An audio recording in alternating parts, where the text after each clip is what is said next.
Assalamu alaikum, I'm Aisha and you're watching Samaa News. Here are today's headlines. US President Donald Trump says he plans to engage in talks with Iran amid escalating tensions, while Washington moves additional warships toward Iranian waters. Trump told reporters, "I am planning on it. It would be great if we didn't have to use the deployed ships." Pentagon Chief Pete Hegseth confirmed the military is prepared to act on the president's orders.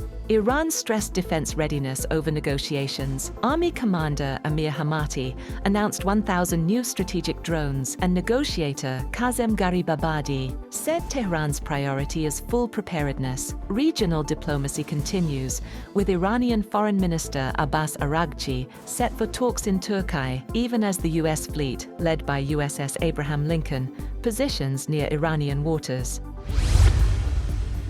The United States and Russia are on the brink of a new nuclear arms race, barring a last-minute agreement to extend their final remaining arms control treaty. The New START treaty is due to expire on February 5th, leaving less than a week for Washington and Moscow to reach an 11th-hour deal. Without the treaty, there would be no limits on long-range nuclear arsenals for the first time since the Cold War, ending decades of arms control that began with landmark agreements signed in 1972 by the then US President Richard Nixon and Soviet leader Leonid Brezhnev.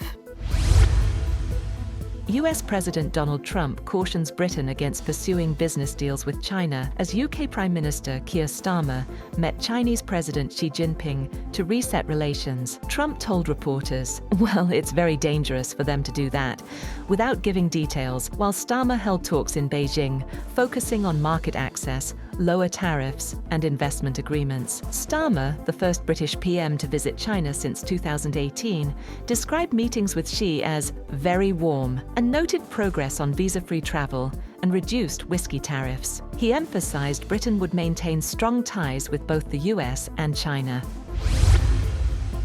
US President Donald Trump says he will announce his pick to succeed Federal Reserve Chair Jerome Powell today, following a White House meeting with former Fed Governor Kevin Warsh. Warsh, a longtime critic of the Federal Reserve, has previously said the US central bank needs a regime change to restore lost credibility. Speaking to reporters at the Kennedy Center, Trump said his choice would be somebody that could have been there a few years ago, and describing it as a very good decision.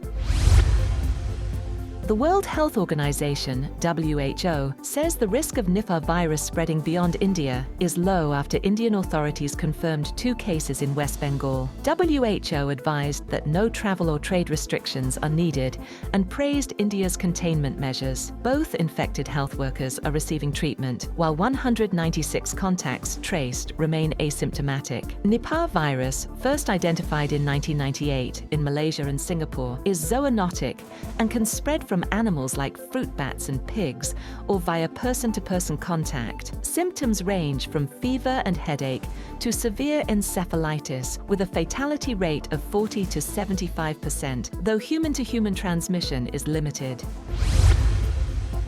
Canadian Prime Minister Mark Carney says he expects the US administration to respect Canada's sovereignty amid reports that US officials met with the Alberta Prosperity Project, a group pushing for a referendum on Alberta's independence. Carney added that President Trump had never raised the issue with him.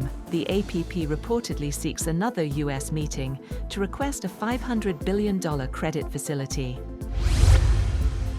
The European Union has formally designated Iran's Revolutionary Guards a terrorist organisation, citing their role in violently suppressing protests. The bloc also imposed new sanctions on Iranian officials and entities over human rights abuses, a move Tehran condemned as a serious mistake.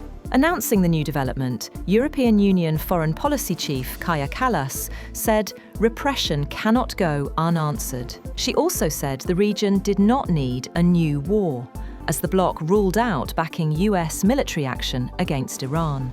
She argued that pressure and sanctions were the right response at the moment, instead of escalation.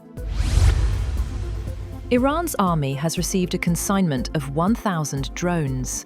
According to Tasnim news agency, the drones were delivered to several branches of the armed forces. Army Commander-in-Chief Amir Hatami said the delivery was part of preparations in view of potential threats. He said that in line with the threats ahead, the Army maintains and strengthens its strategic capabilities to ensure rapid combat readiness and to deliver a decisive response to any aggressor. That's all for now. For more updates, visit www.samaa.tv. Thank you for watching Samaa News.